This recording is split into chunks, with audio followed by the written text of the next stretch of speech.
All right, good morning, people of YouTube. So this time we are back with one of my favorite decks of the BT13 going into reprint booster, going into starter deck format right before BT14.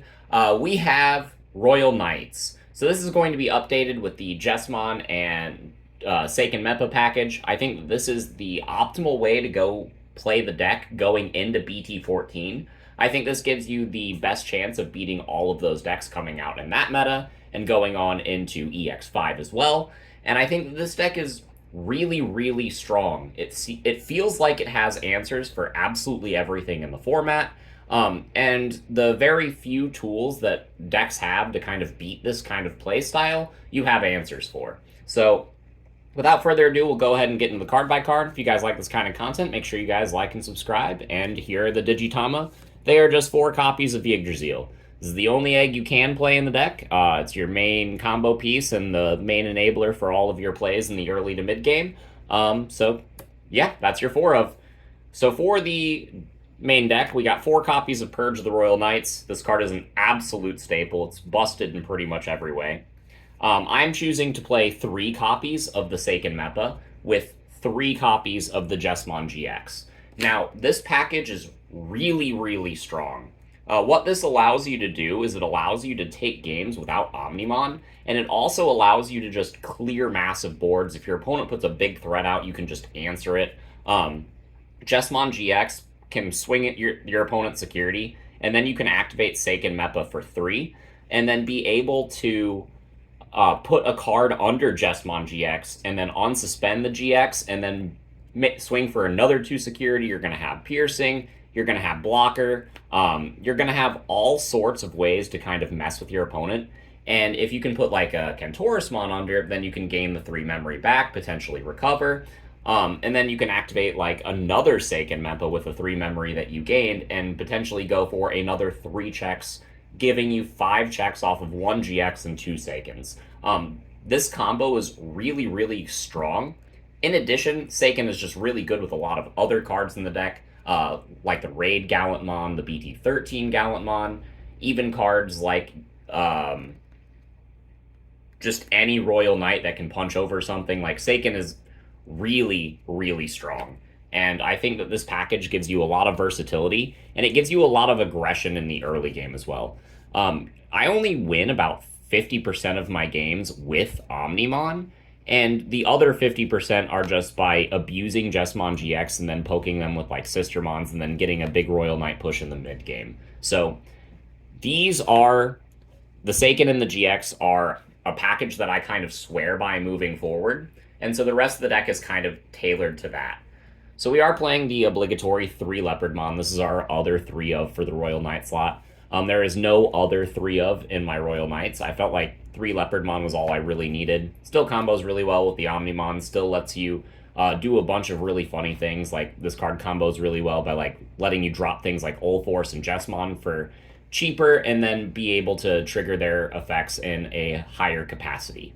So for the 4 ofs, we got 4 copies of Omnimon, we got 4 copies of Dynasmon, and we got 4 copies of Magnamon. These are all pretty standard.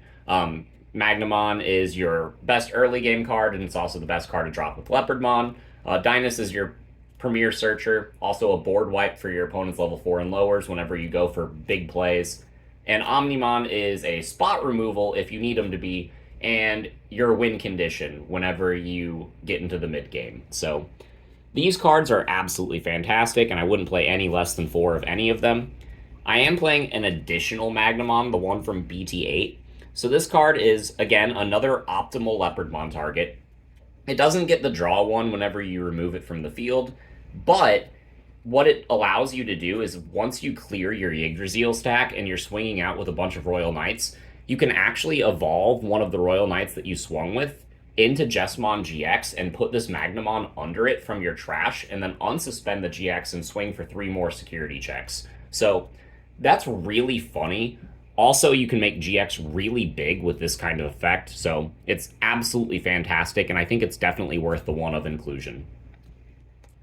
So the other 4 of Royal Knight that we play in the deck is going to be Kentaurismon. Now, this is a absolutely weird pick. I'm sure that you guys are thinking that. The main reason for that is because of how well it combos with the Seiken Mempa and the Jessamon GX. It also allows you to recover. This card is fantastic off of Purge of the Royal Knights. I think this card is super underrated, and the reason we are playing 4 of is because this is the best Jessamon GX target, and Jessamon GX pulls from trash. So we want to be able to trash one of these off of our Sister Mont Blancs or off of one of our Dynasty Mills, and then have another one that we can put under our Yggdrasil stack to have another name whenever we do go for that Omnimon push. So I think this card has a higher value as 4. Also, the more yellow cards that you do play in the deck, the more chances you have to actually get a recovery off of the Kentoris' Wind Digivolving effect, which you can trigger using Seiken Meppa and Jessamon GX. So this is an absolutely fantastic card. I think it's highly slept on, and I think that bumping this card up to 4 in this style of list has added so much consistency and so much aggression to the deck. So I really, really like that.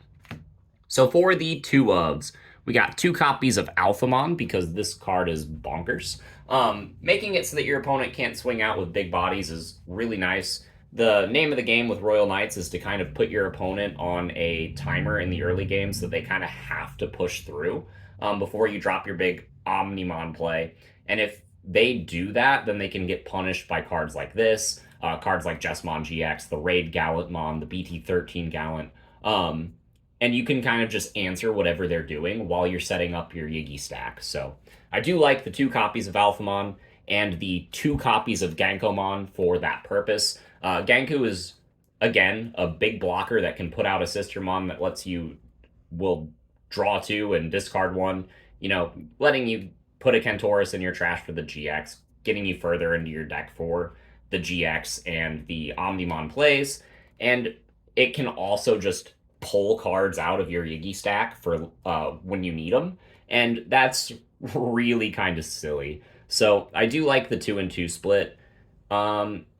And yeah, I wouldn't really consider going up or down on either of these cards. The other 2 of for the Royal Knights is going to be the Secret Rare Gallantmon from BT13. This is another really good target to hit with Jessamon GX because it allows you to just pop another body, especially a big one. But this card is really, really fantastic in the mid game. It can combo its own reduction effect with your Yiggy reduction effect, making it so that way this card can be played for ultra cheap, if not free, in the mid game, and allow you to kind of clear 2 bodies at once with its on play and its when attacking effect being the same thing. So this is a really fantastic card, and it's actually so fantastic that it has found its way into decks that are not Royal Knights or Gallantmon based. Like, lots of purple decks are playing this card, and I definitely understand why. This card pays for itself with its cost reduction very, very quickly, and if you kind of don't consider that your opponent could have this in their hand at any time in the game whenever you're playing against this deck or a purple deck, you can easily be punished and lose because of this card. So I think 2 of was the minimum I was comfortable playing. I just did not have room for 3. I am playing 1 more Gallantmon, however. I'm playing a single copy of the Raid Gallantmon. This card does come up. There are a lot of matchups like Belphamon and Shine Greymon where just Raid is going to be really, really strong. It helps you kind of put War Greymon and stuff in check if you can get this card out with a Jessamon and kind of buff your stack up pretty good. So this card is really fantastic, and there are a lot of niche situations where this card really comes up. Speaking of the Jessamon, I do play a single copy of it. If there was any card in this list that I was considering bumping up, it would be this one. And it's mostly because of the ability to buff the DP of all of your Royal Knights, making it so that cards like Black War Greymon X, with its double redirect and massive DP, don't really bother you.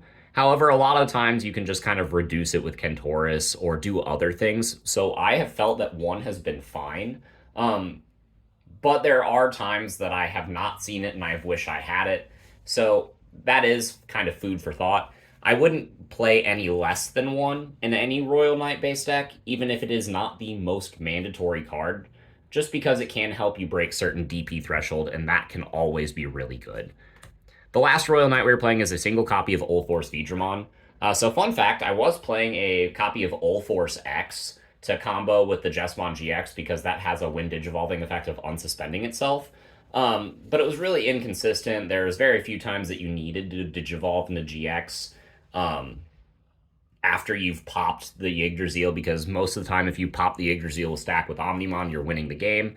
So the Ulforce X came out for this Ulforce, and I feel like that was a really cool call. This card allows us to kind of put some pressure on some decks that kind of rely on their sources and kind of don't have answers for bounce. There's a lot of rogue decks that really don't like seeing this card, and you'll be happy that you have it as a one-of inclusion in your list. I wouldn't really consider playing any more than that, but this card has saved me a couple times, and I do really, really like it for that purpose. So for the non-Royal Knight Digimon, I got 3 copies of Omekamon. I'm not as big of a believer in this card as some other people. I might consider dropping this card down to 2, but this card does fulfill a niche. Lets you draw a card, furthers your tempo by putting a card under Yiggy whenever it dies. However, there are a lot of times where I just want this card to be cleared and it just doesn't die. And that can bite you in the ass a couple times, especially if you are sitting on a BT14 Gallant in your hand and you can't clear your own Omekamon. That's just kind of unfortunate. But this card is a fantastic card. It furthers your tempo. It gets you more cards in your hand. It's just a little bit annoying sometimes when you're actually playing with this card. I am playing 4 copies of the starter deck Sister Mont Blanc, and the reason for that is because we are a GX-focused build. This card provides decoy for the GX, which is really fantastic. It also allows you to set up your trash for the GX, set up your hand for the Omnimon, and draw into cards like Seiken and Purge. This card is absolutely fantastic, and I think that this card also fills another niche of allowing you a really effective way to pass your opponent turn with as little memory as possible. Because sometimes in the early and the mid game, Royal Knights can have a kind of awkward time trying to figure out what the best play is to pass memory as efficiently as possible. And this card can really help facilitate more cost-effective plays. I am playing a single copy of Porcupamon. This is another card that I really kind of want to bump up. Not only because it pops the floodgates that really give this deck trouble, but because it allows me to be a little bit more aggressive in the early game. Again, same logic as the Sister Mont Blanc. It's a little bit more efficient way of slamming a body down and passing memory. And if this card ever gets cleared, then it takes something down with it. If your opponent tries to slam a bunch of rookies down in the early game to try to out-tempo you and kind of rush you down, this card can clear 2 of them at a time, like in the instance of 1 card. So I think this card is absolutely fantastic, and I would consider bumping it up to 2. But the last card in the list is the 3 copies of Marcus. This is phenomenal. You do want to start your turn with 3 memory in the mid game if you were going to try to push for a Leopardmon and Omnimon combo. And this card really helps you, do that by being a memory setter. But it also clears floodgates. So it's a multi-purpose card, and I think it's a perfect inclusion in a list like this. But yeah, that's it for the card by cards. If you guys have any comments, let me know, or any questions, let me know in the comments down below. And with that, we will see you guys in the next video. Bye, everyone.